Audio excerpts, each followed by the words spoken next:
Hello class 10 कैसे हैं आप लोग। तो आज की इस वीडियो में हम पढ़ने वाले हैं बीपीटी बेसिक प्रोपोर्शनैलिटी थ्योरम। तो चलिए स्टार्ट करते हैं।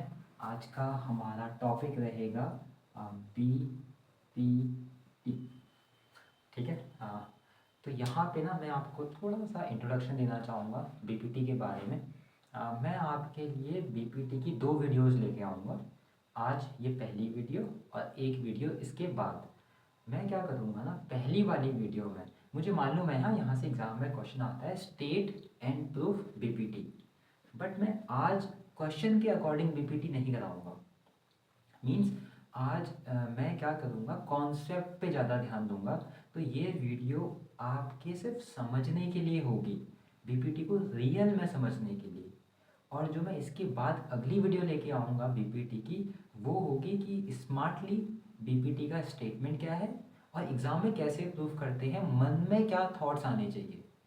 मतलब आज की वीडियो देखने से ना हो सकता है टॉपर को बड़ा अच्छा लगे और एक मीडियोकर को लगे इतना हार्ड, इतना कुछ बोल रहे हैं, इतनी लंबी वीडियो, तो उसको डाउट आ सकता है। तो यानी कि मैं दोनों को ध्यान में रखूँगा। तो आज की वीडियो में कुछ नहीं करना है, बस सुनना है, अच्छे से सुनना है कॉन्सेप्ट को। और बस जितना मैं समझाते जाऊँ उतना मेरे साथ चीज़ों को कनेक्ट करते जाना है। और अगली वीडियो में ना मैं आपको कैसे एग्ज़ाम में बीपीटी प्रूफ करते हैं या स्टेटमेंट लिखते हैं, मतलब मैं आपको ना थॉट दे दूंगा सीधे, तो आप उस थॉट के जरिए ही बीपीटी को प्रूफ कर देंगे। बड़ा आसान होता है, ठीक है। बट आज की वीडियो नहीं है उसके लिए। आज की वीडियो बिल्कुल ही समझने के लिए है, बस कि आप समझ लो। यहाँ पे भी बीपीटी करेंगे, हो सकता है एक स्मार्ट बच्चा ना यहीं से समझ जाए कि हाँ मैं ना एग्ज़ाम में कर लूँगा। बट मैंने इसके पार्ट्स इसलिए बनाए क्योंकि मैंने नोटिस किया ना, जब बीपीटी पहली बार में पढ़ते हैं तो मेरा काम ये नहीं है ना मैं सीधे आपको बीपीटी क्या है, कैसे प्रूफ होती है, सीधे बता दूँ सिंपल कि एग्ज़ाम में ऐसे ऐसे लिख देना। ठीक है, मैं वो नहीं करना चाहता। मैं चाहता हूँ मेरे साथ साथ आप भी बीपीटी को समझें। समझना is more important then writing the answer of question. सिर्फ क्वेश्चन का आंसर लिखने में मज़ा नहीं आएगा ना, और इसलिए मैं यहाँ पे हूँ भी नहीं कि सिर्फ कौन वो बता के चला जाऊँ कि ये बीपीटी है, ऐसे ऐसे कर देना। ठीक है, तो यानी कि समझते हुए बीपीटी करेंगे। और बहुत थोड़ा सा आई थिंक लंबी वीडियो होने वाली है। इतना बीपीटी को टाइम नहीं देना चाहिए जितना मैं दे रहा हूँ, तो लेकिन मज़ा आएगा आप लोगों को, इतना मेरा कहना है। बस आप मेरे साथ बने रहना, ठीक है, वीडियो में। तो चलिए शुरुआत करते हैं। आज का हमारा है बीपीटी, बट बीपीटी में भी कुछ कॉन्सेप्ट लगते हैं बेसिक्स, तो पहले उनकी हम बात कर सकते हैं। या पहले ना एक मैं बात करता हूँ, ये बीपीटी आई कहाँ से होगी या क्या है बीपीटी। तो इंट्रोडक्शन करते हैं, ठीक है। जैसे मान लेते हैं ना, मान लेते हैं कि ये एक लाइन है, ठीक है। बड़े ही आराम से समझना, ये एक लाइन है और ये एक दूसरी लाइन है, बट एक कंडीशन है। कंडीशन क्या है कि ये दोनों लाइन आपस में पैरेलल है। पैरेलल लाइंस क्या होती हैं, जिनके बीच का परपेंडिकुलर डिस्टेंस हमेशा इक्वल रहता है, तो ये पैरेलल लाइंस है। आपने कहीं में भी पॉइंट ले लिया, मान लेते हैं, अभी तो मैं अच्छी जगह लूंगा ना पॉइंट, मुझे क्वेश्चन भी तो सॉल्व करना है। मैंने यहाँ पे पॉइंट माना, ये आपको दिख रहा है पॉइंट माना है, देखो यहाँ पे ये, तो ये मेरा पॉइंट है। मैंने बोला इस पॉइंट से आप एक लाइन ड्रॉ कर दो, कैसी भी लाइन, बस एक लाइन ड्रॉ कर दो। तो आपने बोला ये लो, कर दी हमने लाइन ड्रॉ। अब मैंने बोला एक और लाइन ड्रॉ करो, हाँ एक और, कैसे भी करो, मतलब इस पॉइंट से पास होनी चाहिए और इन दोनों लाइन को कट करनी चाहिए।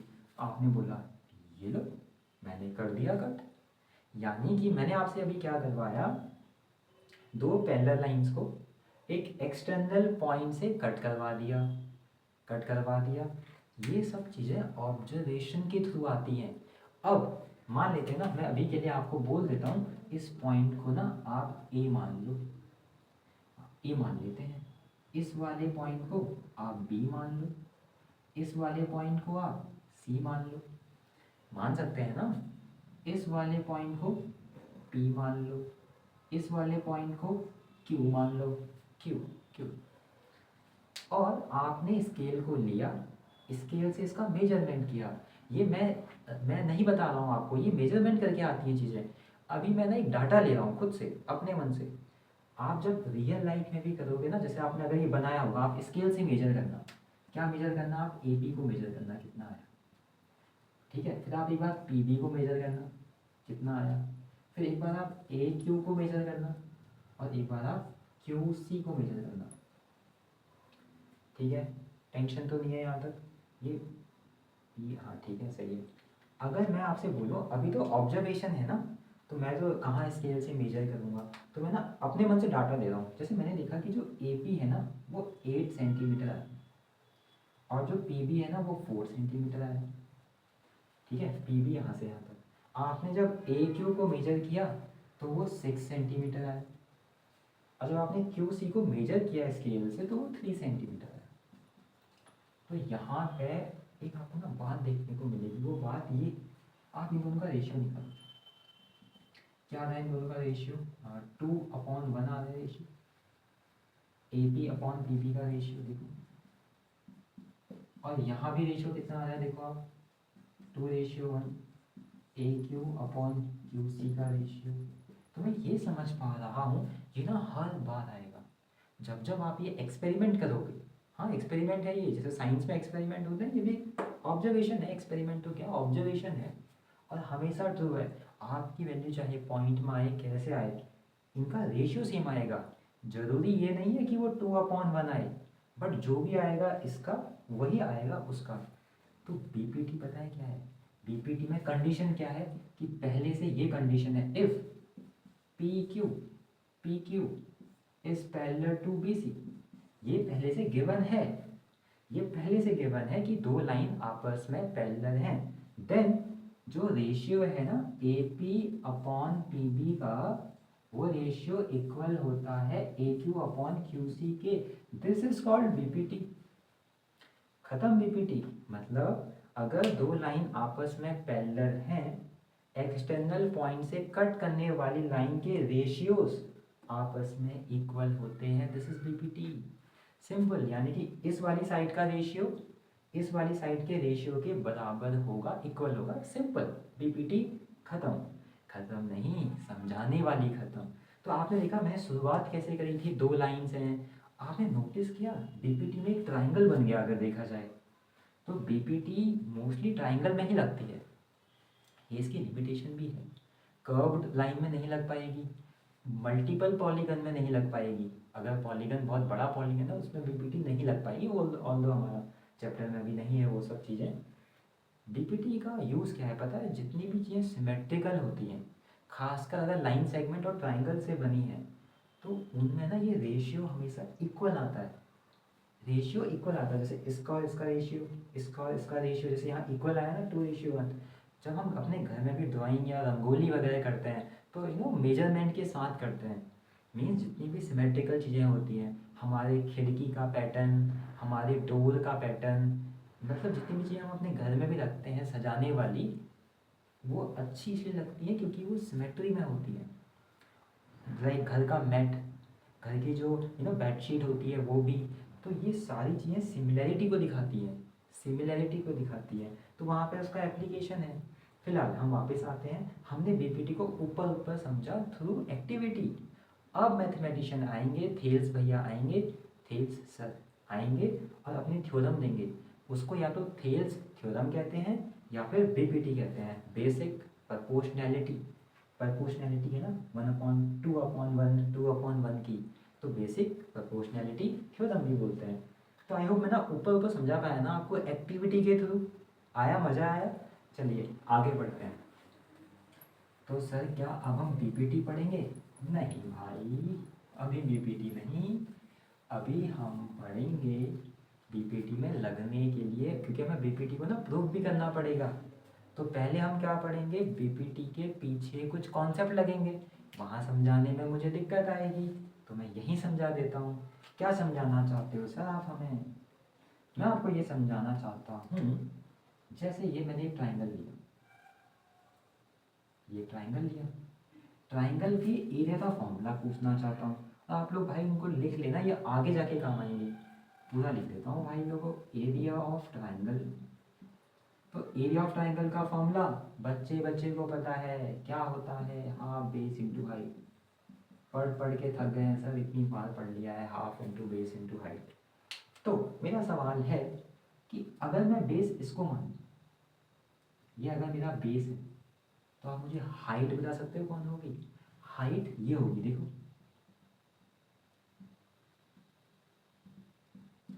मीन्स हाइट ये है, ये ट्राइंगल से बाहर चले गई, ऐसा हो सकता है। ऑब्ट्यूज एंगल ट्राइंगल में ऐसा हो सकता है कि बेस से बाहर, मतलब ट्राइंगल के बाहर भी जा सकती है हाइट। हाँ, बहुत बच्चों को पता ही नहीं होता है। हाँ, जब एक्यूट है ना ट्राइंगल, तो तब देखो ये अगर बेस है तो हाइट अंदर आती है, मुझे मालूम है, बट यहाँ हाइट बाहर चली गई। समझ में आ रहा होगा, क्योंकि 90 डिग्री होना चाहिए ना। तो मैं ये समझाना चाह रहा था कि हम ऐसा कर सकते हैं कि ये बेस होगा यहाँ, उसका हाइट होगा यहाँ, ऐसा यूज़ करना पड़ेगा हमें। ऐसा कुछ आएगा, देखो वहाँ पे कुछ ऐसा फिगर आएगा जहाँ पे हम बोल रहे होंगे कि कुछ ऐसा लिखना है कि ये हमारा, इस ट्राइंगल को देखो आप, इस ट्राइंगल का नाम ले देता हूँ पी क्यू आर। तो पता है वहाँ मैं क्या बोलूँगा? हाफ, और मैं बेस मानूंगा इसको, पी क्यू को, तो हाइट होगी ये। देखो ये हाइट क्यों है सर हमारी? क्योंकि देखो ये बेस के साथ यहाँ 90 का एंगल वहाँ बन रहा है। आई होप आप समझ पा रहे हैं कि ये इस वाले वर्टेक्स से 90 वहाँ बन रहा है, तो इसका ये बेस है और ये हाइट है। वहाँ पे भी मैं समझा दूंगा एक बार, बट मुझे यहाँ समझाना था कि बेस से बाहर हाइट जा सकती है यहाँ। वहाँ पे मुझे रोकना टोकना मत कि बेस यहाँ हाइट वहाँ कैसे चलेगी। ठीक है, चलो एक कॉन्सेप्ट ये हो गया। आई इसको लिख लेना एक जगह पे, ये बहुत बेसिक पॉइंट है। अब बात करते हैं दूसरे पॉइंट की। तो ये पहला बेसिक पॉइंट था जो बीपीटी में यूज़ होगा। दूसरा पॉइंट पता है क्या है? ये लाइन इस लाइन के पैरेलल है, ये वाली लाइन इस लाइन के पैरेलल है। इसका क्या मतलब है? इसका मतलब है इनकी परपेंडिकुलर डिस्टेंस, जिसे हाइट कहते हैं, इक्वल होगी। मतलब इन दोनों के बीच की दूरी हमेशा समान रहती है, यानी कि हाइट इनकी क्या होगी? सेम होगी। अब देखना अंतर कहाँ आएगा।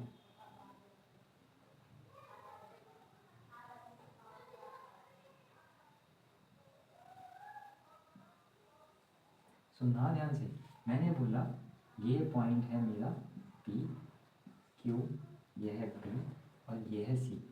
मेरी बात ध्यान से सुनना आप लोग, ठीक है? मैंने लिया ट्राइंगल, मैंने लिया ट्राइंगल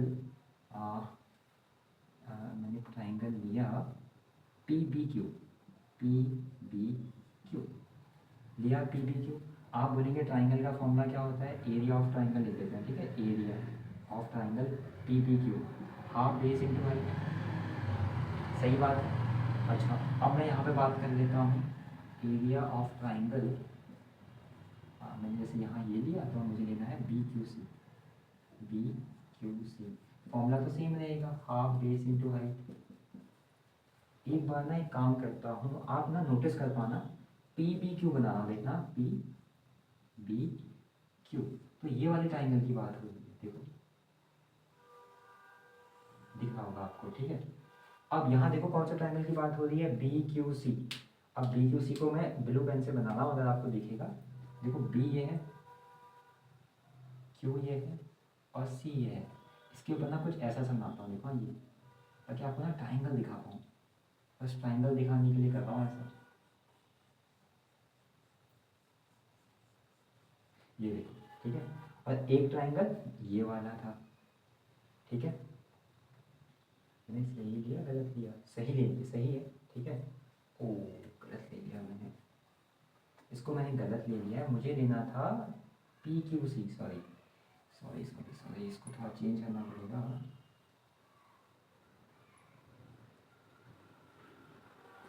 एक मिनट, हाँ इसको मैं चेंज कर देता हूँ। जैसे ये ऐसे था, ठीक है? जो मेरे को दूसरा ट्राइंगल लेना है आगे जाके वो होगा, जैसे मैंने यहाँ पी बी क्यू लिया था, तो मुझे यहाँ लेना पड़ेगा P Q C, area of triangle P Q C, जो कि क्या होगा? Half base into height. Formula तो सेम रहता है, हाफ बेस इंटू हाइट। अब ये वाला ट्राइंगल मैंने कहाँ बनाया था? P B Q. देखो पी बी और क्यू, और इसको थोड़ा सा डार्क कर देते हैं, ये वाला triangle.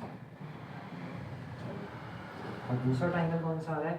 P Q C, P Q C ये डाले हैं, पी क्यू सी, ये वाला ट्राइंगल। अब दूसरा ट्राइंगल कौन सा है, मैंने उसको डार्क किया है, एक बार और डार्क कर देता हूँ, ये देखना, ये क्या आपको नहीं लगता है दोनों में पी क्यू आ रहा है, तो मैं उसको अपना बेस मान रहा हूँ, यानी कि दोनों का बेस सेम है। देखो पी बी क्यू में बेस कौन है, पी क्यू, ठीक है। और हाइट की बात बाद में करते हैं, चलो हाफ, इस वाले में देखो बेस कौन है, इसमें भी पी क्यू है, जिसमें मैंने ऐसे स्पाइरल जैसे बनाए हुए हैं वहाँ पे भी बेस पी क्यू है। और अभी बताया था कि दो पैरेलल लाइन के बीच की हाइट तो सेम रहती है, मतलब देखो ये इसका पॉइंट है, ये यहाँ जाना है, तो ये होगी ना हाइट, देखो ये हाइट होगी, मानते हो आप, अजीब दिख रहा है थोड़ा सा, बट हाइट बाहर है, और अभी बताया था ना बाहर हाइट जा सकती है, तो ये हाइट है, और इस वाले के लिए देखो ये हाइट होगी, यानी और हमें पता है कि पैरेलल लाइन के बीच की हाइट सेम रहती है, यानी कि इसकी भी हाइट अगर h है तो इसकी भी हाइट h होगी, दोनों सेम आ गए, मतलब ये दोनों ट्राइंगल का एरिया सेम आ रहा है, area of triangle P B Q is equal to area of triangle P Q C, दोनों एक आ रहे हैं। वो दो ट्राइंगल कौन से थे मैं आपको फिर दिखाता हूँ, एक बार देखना, ये ट्राइंगल था पहला वाला, और ये ट्राइंगल था दूसरा वाला, देखो ये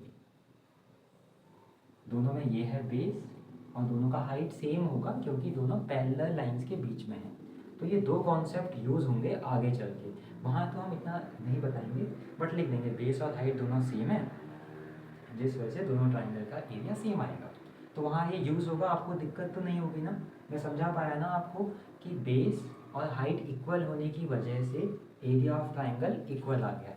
चलिए अब आगे बात करते हैं, अब स्टार्ट करेंगे हम बीपीटी। अब हम स्टार्ट करते हैं फाइनली बीपीटी को पढ़ना। एक काम करते हैं, बीपीटी को पढ़ने के लिए यहाँ पर एक कर देते हैं, ऐसे इसके स्प्लिट कर देते हैं, स्प्लिट ऐसे करके, ठीक है। और यहाँ पे मैं लिख देता हूँ, एक काम करता हूँ, यहाँ पे लिख देता हूँ, पहले ज़्यादा यूज़ करूँगा फिर ज़्यादा पार्ट यूज़ करूँगा, ठीक है। तो यहाँ पे मैं पहले बीपीटी की स्टेटमेंट लिख देता हूँ, बीपीटी थ्योरम, THEORE, इसका दूसरा नाम क्या है, थेल्स थ्योरम, थेल्स थ्योरम। आप बीपीटी के बारे में और क्या बता सकते हैं, हाँ इसका मतलब क्या है, बेसिक प्रोपोर्शनैलिटी थ्योरम, ठीक है। चलिए तो स्टेटमेंट लिखते हैं इसका। अब स्टेटमेंट में ना एक काम कर सकते हैं, ट्राइंगल भी यूज़ कर सकते हैं, क्योंकि मैंने आपको बताया था ट्राइंगल भी यूज़ किया जा सकता है यहाँ पे, ठीक है। तो यहाँ पे लिखते हैं स्टेटमेंट क्या है, statement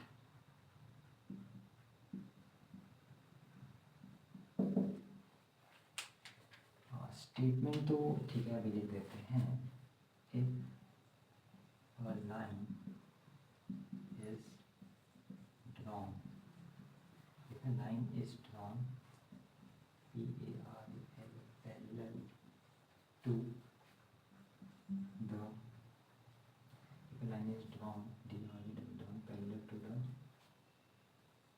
one side of a triangle,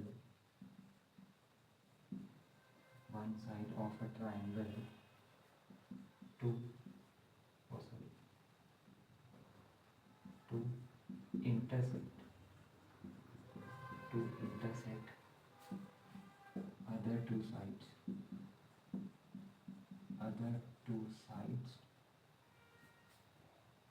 at distinct, at distinct points,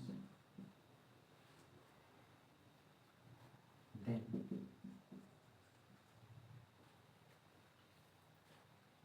the other two sides, then the other two sides are in same ratio, then other two sides are in ratio, are in ratio। तो ये है statement, ठीक है। क्या statement लिखी है एक बार हम देखते हैं। हमने यहाँ पे स्टेटमेंट लिखी है, if a line is drawn parallel to the one side of a triangle to intersect other two sides in distinct points, then the other two sides are in ratio, are in same ratio कर लेते हैं, are in, then other two sides divides कर देते हैं, divides in the same ratio। हाँ ठीक है, हाँ लिख दिया मैंने, सही स्टेटमेंट लिखा है। ठीक है, अभी मैं पहले आपको स्टेटमेंट समझाऊंगा। बहुत सारे स्टूडेंट्स को स्टेटमेंट ही समझ में नहीं आती है कि क्या हो गया, ये अचानक से इतना सब याद करना पड़ेगा क्या? याद नहीं करना पड़ेगा, समझ में आ जाएगा। आप देखना कैसे समझ में आ जाएगा, बिल्कुल आ जाएगा समझ में। ठीक है, तो मैं क्या करने वाला हूँ, यहाँ पे ना आपकी हेल्प के लिए बना देता हूँ एक अच्छा सा ट्राइंगल। ठीक है, ये रहेगा मेरा ट्राइंगल। तो आपको ना बिल्कुल जैसे स्टेप मैं कर रहा हूँ ना समझते हुए, आपको भी ऐसे ही स्टेप करने हैं। ये ट्राइंगल का नाम है ए बी सी। बड़ा आसान है, एक ट्राइंगल बनाना ए बी सी, बड़ा आसान है। अब आप देखो, ठीक है, ध्यान सुनना। सबसे पहले एक ट्राइंगल बनाया A B C. If a line is drawn parallel to the one side of a triangle, कह रहे हैं कि एक लाइन ड्रॉ करो ट्राइंगल के किसी भी एक साइड के पैरेलल। तो मैंने बोला एक इनमें से ना एक साइड ले लेता हूँ बी सी, ये दिख रहा है आपको बी सी। बी सी के पैरेलल एक लाइन ड्रॉ करो। चलो मैं करता हूँ। वो लाइन होनी कैसी चाहिए? पैरेलल होनी चाहिए। तो वो लाइन मैंने ड्रॉ कर दी। ये देखो, ये जो मैंने लाइन ड्रॉ करी है इसके पैरेलल है, मानते हो आप?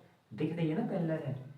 कंडीशन है आगे और देखो, if a line is drawn parallel to the one side of a triangle to intersect other two sides at distinct point of the triangle भी आ जाएगा आगे। मतलब इस लाइन ने, इस ब्लू वाली लाइन ने ट्राइंगल की बाकी की जो दो साइड बची उनको कट नहीं किया, एक बार यहाँ पे कट किया और एक बार यहाँ पे। इस पॉइंट को क्या बोल देंगे? P। इस पॉइंट को क्या बोल देंगे? Q। ये डिस्टिंक्ट पॉइंट्स हैं। अब ये लाइन को हटा दो, ज़्यादा बड़ी क्यों बनाए, लाइन सेगमेंट बना देते हैं। अब ये देखो, ठीक है, of a triangle to intersect other two sides. Other two side कौन थी? ए बी और ए सी। डिस्टिंक्ट पॉइंट कहाँ कहाँ पे काटा? पी पे काटा और क्यू पे काटा। Then other two sides divides in the same ratio. अब एक काम करता हूँ, इसी स्टेटमेंट को ना अभी किस में लिखा है? वर्ड फॉर्मूला में, मतलब वर्ड में लिखा हुआ है। इसको मैथमेटिकली लिखो। मैथमेटिकली कैसे लिखेंगे देखना, यहाँ पे लिख देता हूँ mathematically. If P Q is parallel to B C. Question में बोला था कि आप मान लेना, इफ ये मुझे गिवन है, क्वेश्चन में दिया हुआ है, मान लो parallel, then according to BPT, then according to BPT बाकी की जो साइड्स हैं वो डिवाइड करेंगी सेम रेशियो में। तो बाकी की दो साइड क्या बची? देखो, A P upon P B का जो रेशियो आएगा, A P upon P B का जो रेशियो आएगा वो A Q upon Q C के इक्वल आएगा। ये मुझे प्रूफ करना है, ये वाला पार्ट मुझे प्रूफ करना है। ये है बीपीटी कि lines are parallel, then show कि उनका रेशियो, साइड्स का रेशियो इक्वल है।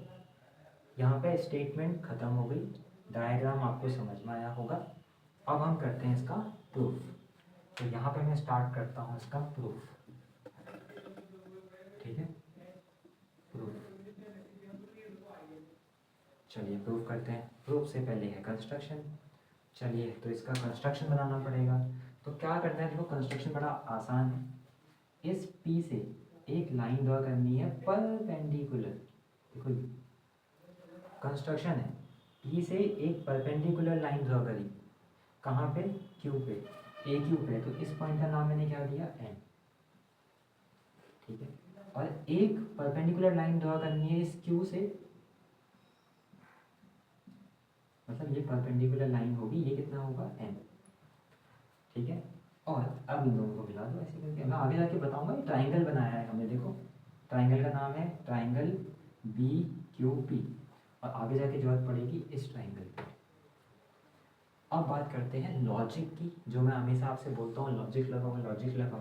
आपको पता है ना मेरे को ये प्रूव करना है कुछ ऐसा, तो मैं नोटिस क्या करूँगा, मुझे ए पी चाहिए, ए पी चाहिए, तो मेरा फोकस होगा ए पी पे, मेरा फोकस होगा बी पी पे। देखो बी पी, तभी तो मैं ट्राइंगल बनाने लग गया। देखो मैंने ट्राइंगल बनाया एक, यहाँ देखो मेरा फोकस ए क्यू है, ए क्यू, देन मेरा फोकस क्यू सी है, ठीक है, देन मेरा फोकस क्यू सी है। चलो आगे देखते हैं। तो क्या करेंगे आप, ठीक है, कंस्ट्रक्शन में लिखना पड़ेगा, कंस्ट्रक्शन में ये लिखना पड़ेगा कि कंस्ट्रक्ट क्यू एन। कैसे क्यू एन, क्यू एन को परपेंडिकुलर दिखाना है ए पी के। ये कंस्ट्रक्शन है, इसमें मेरा जोर नहीं है भाई, कंस्ट्रक्शन है, करना पड़ेगा। वैसे ही मैंने बोला कि पी एम परपेंडिकुलर है ए क्यू के, और इसके अलावा मैंने क्या बोला है, जॉइन पी सी, पी और सी को मिला दो एंड बी क्यू,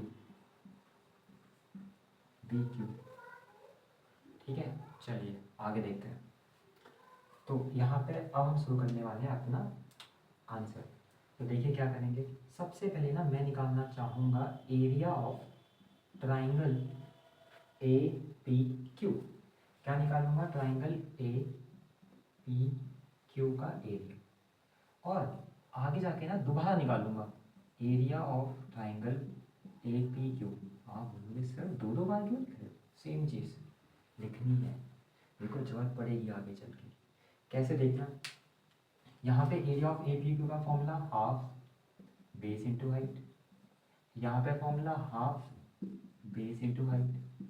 लेकिन मैं दोनों बार ना सेम ट्राइंगल है, बट दोनों बार अलग अलग बेस लूँगा।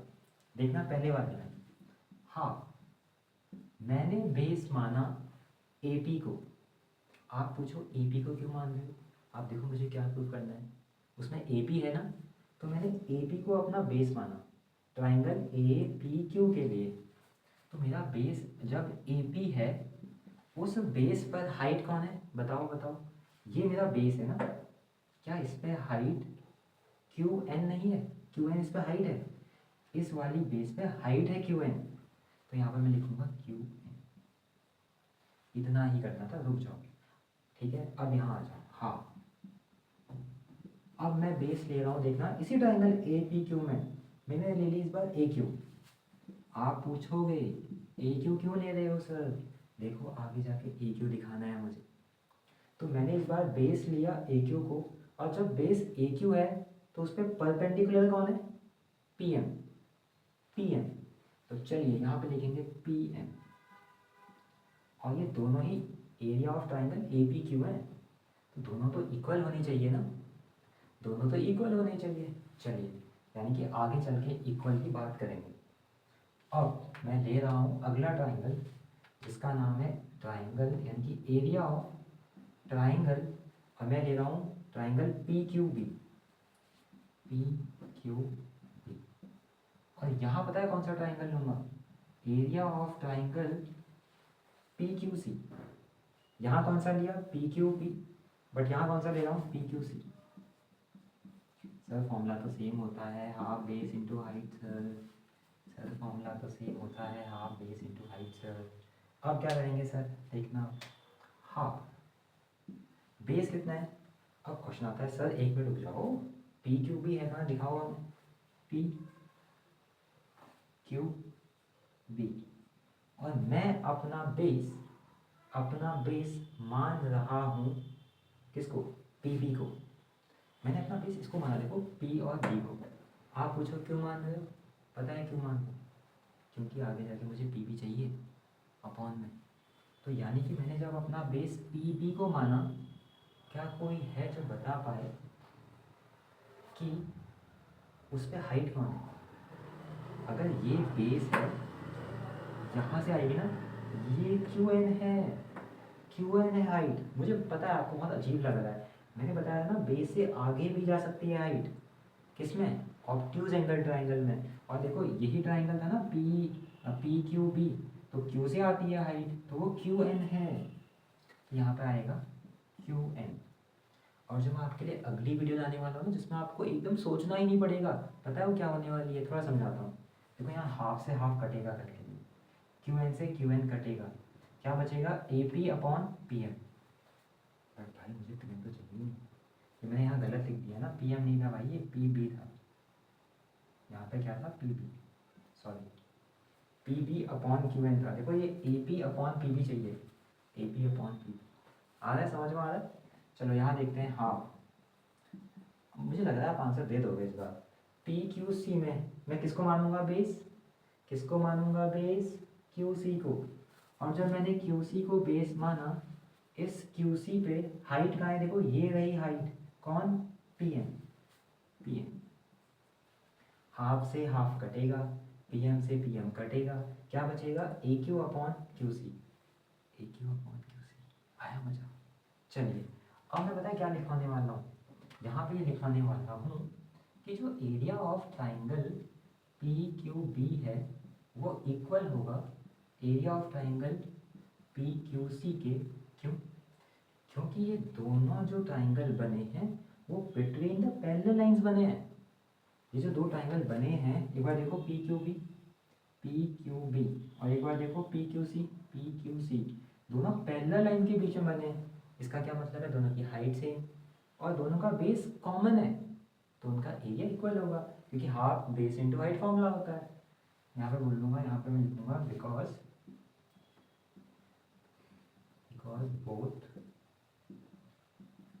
both triangles are between two parallel lines,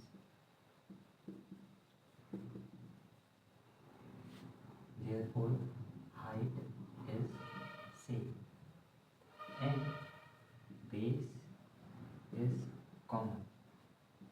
और दोनों की बेस कॉमन है, और फॉर्मूला ही होता है एरिया का half base into height, base common है, हाइट इक्वल है, तो दोनों का एरिया क्या होगा, इक्वल। बहुत सारे ना स्टूडेंट्स में से जनरली स्टार्टिंग में पूछते थे, सर आपने तो ये कहीं यूज़ ही नहीं किया जो सवाल में गिवन था। मैंने यूज़ कर तो दिया यहाँ कि लाइंस पैरेलल है और पैरेलल लाइन के बीच में बने हुए ट्राइंगल की हाइट सेम होती है, बेस सेम नहीं होती है, हाइट सेम होती है, वो तो बेस कॉमन है, इसलिए एरिया इक्वल हो गया। बात आई समझ में, यानी कि ये दोनों इक्वल होंगे, सर पता चल गया इक्वल होंगे। अब आगे क्या, आगे ये कि ये इसके इक्वल है पहले से ही, क्योंकि यहाँ पे area of triangle A P Q, यहाँ पे area of triangle A P Q same है, और मैंने बता दिया कि ये दोनों भी सेम है। तो मैं क्या करने वाला हूँ, इसको इससे डिवाइड करूँगा, इसको इससे डिवाइड करूँगा, दोनों इक्वल आने चाहिए। ठीक है, अब मैं एक काम करता हूँ भाई, इस वाली साइड को हटा दो क्योंकि मेरे पास जगह नहीं बची, तो मैं इस साइड को हटा रहा हूँ। आई होप आपने नोट कर लिया होगा, नहीं किया तो इसको पॉज करें और फिर उतार लें।